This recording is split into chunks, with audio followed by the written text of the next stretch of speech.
Namaste. We are from Sri Gurukul Group of Institution, Tumakuru.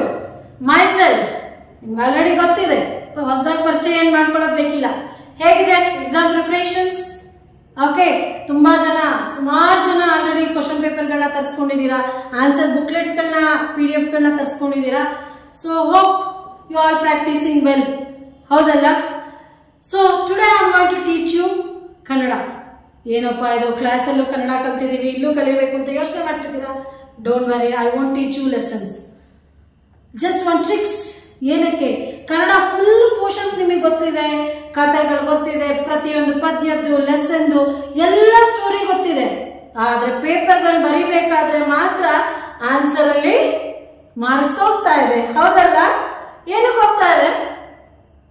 Spelling mistake, ಹೌದಲ್ವಾ? So ಏನಕ್ಕೆ ಆಗ್ತಾ ಇದೆ spelling mistake?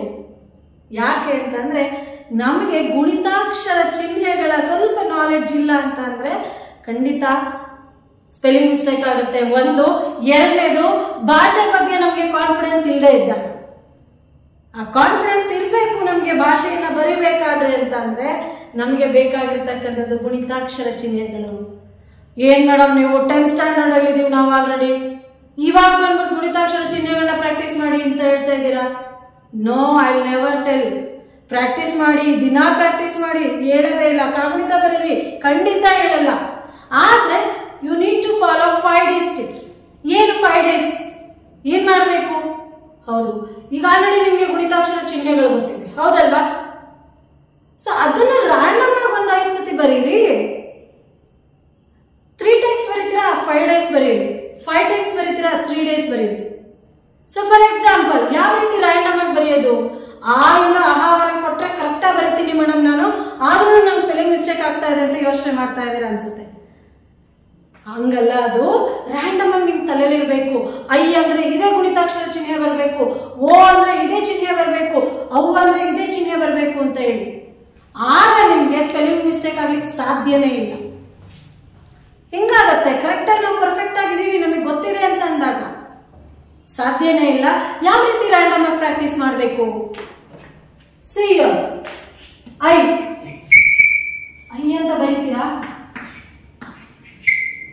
Is it right? Next, how?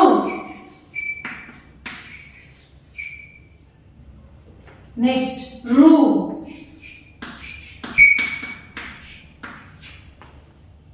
Random ಆಗಿ ಈ ಅಕ್ಷರ ಅಂದ್ರೆ ಇದೇ ಚಿಹ್ನೆ, ಐ ಅಂದ್ರೆ ಇದೇ ಚಿಹ್ನೆ, ಓ ಅಂದ್ರೆ ಇದೇ ಚಿಹ್ನೆ, ಇ ಅಂದ್ರೆ ಇದೇ ಚಿಹ್ನೆ, ಹೂ ಅಂದ್ರೆ ಇದೇ ಚಿಹ್ನೆ ಅಂತ ರ್ಯಾಂಡಮ್ ಆಗಿ ನೀವು ಗುಣಿತಾಕ್ಷರ ಚಿಹ್ನೆಗಳನ್ನ ಪ್ರಾಕ್ಟೀಸ್ ಮಾಡಬೇಕು. ಮೇಡಮ್ ಕ್ವಶನ್ ಪೇಪರ್ ಬರೀರಿ ಅಂತೀರಾ, ರಿವಿಷನ್ ಮಾಡಿ ಅಂತೀರಾ, ಈಚ್ ಲೆಸನ್ 2 hours ಸ್ಪೆಂಡ್ ಮಾಡಿ ಅಂತೀರಾ. ಇದನ್ನ ಯಾವಾಗ ಮೇಡಮ್ ಮಾಡೋದು? ಜಸ್ಟ್ 5 to 10 minutes ಮಕ್ಕಳ. ಸ್ಪೆಲ್ಲಿಂಗ್ ಮಿಸ್ಟೇಕ್ ಎಲ್ಲ ಸಬ್ಜೆಕ್ಟು ಚೆನ್ನಾಗಿ ಮಾಡ್ತಾ ಇದ್ದೀರಾ. Science, maths, S, English, Hindi ಎಲ್ಲ ಸಬ್ಜೆಕ್ಟಲ್ಲೂ ಬರ್ತಾ ಇದೆ. ಕನ್ನಡದಲ್ಲಿ ಮಾತ್ರ ಸ್ಪೆಲ್ಲಿಂಗ್ ಮಿಸ್ಟೇಕ್ ಅಲ್ಲಿ ಮಾರ್ಕ್ಸ್ಗಳು ಹೋಗ್ತಾ ಇದೆ. ತುಂಬಾ ಜನ ವಿದ್ಯಾರ್ಥಿಗಳು ಹೇಳ್ತಾ ಇದ್ದಾರೆ. ಸೊ ಅದಕ್ಕೋಸ್ಕರನೇ ಈ ವಿಡಿಯೋ. ಏನಿಲ್ಲ, ರ್ಯಾಂಡಮ್ ಆಗಿ ಗುಣಿತಾಕ್ಷರ ಚಿಹ್ನೆಗಳನ್ನ ಪ್ರಾಕ್ಟೀಸ್ ಮಾಡಿ. ಸಿ, ಈ ಸೌಂಡ್ ಬಂತು ಅಂದ್ರೆ, ರೂ ಸೌಂಡ್ ಬಂತು ಅಂದ್ರೆ ನೀವು ಇದೇ ಗುಣಿತಾಕ್ಷರ ಚಿಹ್ನೆ. ಅಲ್ಲಿಗೆ ಯಾವ ಅಕ್ಷರಕ್ಕಾಗಲಿ ರೂ ಸೌಂಡ್ ಬಂತು, ಈ ಚಿಹ್ನೆಯನ್ನ ನೀವು ಹಾಕ್ಬೇಕು. ಫಾರ್ ಎಕ್ಸಾಂಪಲ್, ಕೃತಿಕಾ ಅಂತ ಹೇಳಿ ಬರ್ದ್ರಿ ಅಂತಂದ್ರೆ, ಕಾ ಬರ್ದಿದ್ದೀರಾ, ಕ್ರೂ ಬರ್ತಾ ಇದೆ, ರೂ ಸೌಂಡ್ ಬರ್ತಿದೆ, ನಾವೇನ್ ಮಾಡ್ಬೇಕು? ಎಸ್, ಕ್ರೂ.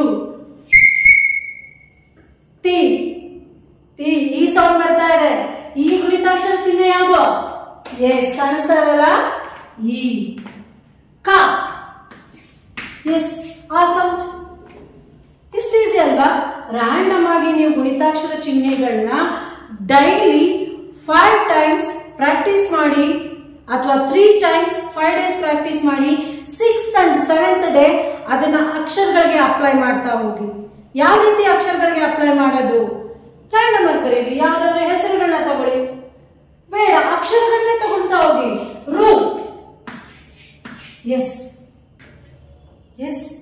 ಈಗ ರ್ಯಾಂಡಮ್ ಆಗಿ ಅಕ್ಷರಗಳಿಗೆ ಗುಣಿತಾಕ್ಷರ ಚಿಹ್ನೆಗಳನ್ನ ಅಪ್ಲೈ ಮಾಡ್ತಾ ಹೋಗಿ. ಜಸ್ಟ್ 2 days ಅಷ್ಟೇ. 5 days ಗುಣಿತಾಕ್ಷರ ಚಿಹ್ನೆಗಳನ್ನ ರ್ಯಾಂಡಮ್ ಆಗಿ ಪ್ರಾಕ್ಟೀಸ್ ಮಾಡ್ತೀರಾ. 2 days ಅಕ್ಷರಗಳಿಗೆ ಅಪ್ಲೈ ಮಾಡ್ತೀರಾ, ಜಸ್ಟ್ 5 to 10 minutes ಅಷ್ಟೇ. ಜಾಸ್ತಿ ಟೈಮ್ ತಗೊಳ್ಳಿಕ್ಕೂ ನಮಗೆ ಟೈಮ್ ಇಲ್ಲ, ಎಕ್ಸಾಮಿಗೆ ತುಂಬಾ ಹತ್ರ ಇದ್ವಿ ನಾವು ಆಲ್ರೆಡಿ, ಹೌದಲ್ವಾ? ಈಗ ಕಲಿಯೋದಕ್ಕೆ ಆಗಲ್ಲ. ಸೊ ಜಸ್ಟ್ ಪ್ರಾಕ್ಟೀಸ್ ಮಾಡಿ. ನೆಕ್ಸ್ಟ್ ನಿಮಗೆ ಆ ನೆಕ್ಸ್ಟ್ ಲೆವೆಲ್ ಕಾನ್ಫಿಡೆನ್ಸ್ ಬಿಲ್ಡ್ ಆಗಿರುತ್ತೆ. ಹೌದು ನನಗಿದೆ ಇದು ಅಂದ್ರೆ ಈ ಅಕ್ಷರದ ಸೌಂಡ್ ಬಂತು ಅಂದ್ರೆ ಈ ಚಿಹ್ನೆಯನ್ನು ನಾನು ಹಾಕ್ಬೇಕು ಅಂತಕ್ಕಂಥ ನಾಲೆಡ್ಜು ನಿಮ್ಗೆ ಸಾಕಷ್ಟು ಬಿಲ್ಡಪ್ ಆಗಿರುತ್ತೆ. ಅಷ್ಟೊತ್ತಿಗೆ 95% ನಿಮ್ಮ ಸ್ಪೆಲ್ಲಿಂಗ್ ಮಿಸ್ಟೇಕ್ ಅವಾಯ್ಡ್ ಆಗಿರುತ್ತೆ. ಆಗ ನೀವು ಆನ್ಸರ್ ಪೇಪರ್ನ ನೀಟಾಗಿ ಪ್ರೆಸೆಂಟ್ ಮಾಡ್ಬೋದು. ಆ್ಯಂಡ್ ಇನ್ನೊಂದು ಟ್ರಿಕ್ಸ್ ಏನ್ ಗೊತ್ತಾ, ಕೆಲವೊಂದು ಪದಗಳು ಕ್ವಶನ್ ಪೇಪರಲ್ಲೇ ಇರುತ್ತೆ.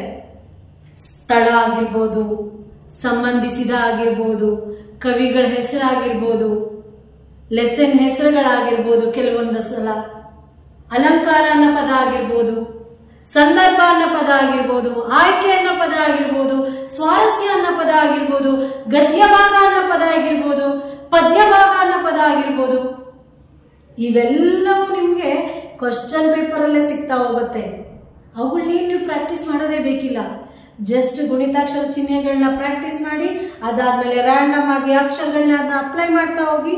ಆಗ ನೋಡಿ ನಿಮ್ಮ ಸ್ಪೆಲ್ಲಿಂಗ್ ಮಿಸ್ಟೇಕು 95% ಕಂಪ್ಲೀಟ್ ಆಗಿ ನಿಮಗೆ ಕಾನ್ಫಿಡೆನ್ಸ್ ಬಂದಿರುತ್ತೆ, ಸ್ಪೆಲ್ಲಿಂಗ್ ಮಿಸ್ಟೇಕ್ ಅವಾಯ್ಡ್ ಆಗಿರುತ್ತೆ. ಕಾನ್ಫಿಡೆಂಟ್ ಆಗಿ ನಾವು ಕೆಲಸ ಮಾಡೋಕೆ ಹೋದ್ರೆ ಆರಾಮ್ಸೆ ಮಾಡಿರ್ತೀವಿ. ಸರಿನಾ ತಪ್ಪಾ ಅಂತ ಹೇಳಿ ನಾವು ಯಾವಾಗ ಹೆದರ್ಕೊಂಡು ಕೆಲಸ ಮಾಡ್ತೀವಿ ಅಲ್ಲಿ ತಪ್ಪುಗಳೇ ಜಾಸ್ತಿ ಆಗುತ್ತೆ. So build your confidence while practicing this and do it well. Okay, see you soon in the next video. Practice well. One more thing, still ಯಾರು ಇನ್ನೂ ಕ್ವಶನ್ ಪೇಪರ್ಗಳನ್ನ ತರಿಸ್ಕೊಂಡಿಲ್ಲ, ಕೆಳಗಡೆ ಬರ್ತಾ ಇರ್ತಕ್ಕಂಥ ನಂಬರ್ಗೆ message hockey, I'll send you the question paper. And also you want answer booklet, please message me, I'll send you answer booklet also. Please presentation skill na answer booklet alle practice ಮಾಡಿ. ಆಗ ನಿಮಗೆ final time exam ದಿನ ಯಾವುದು challenge ಅನ್ಸಲ್ಲ. Okay, practice well. Sri Gurukul Group of Institution always with you and for you people. Namaste. Take care.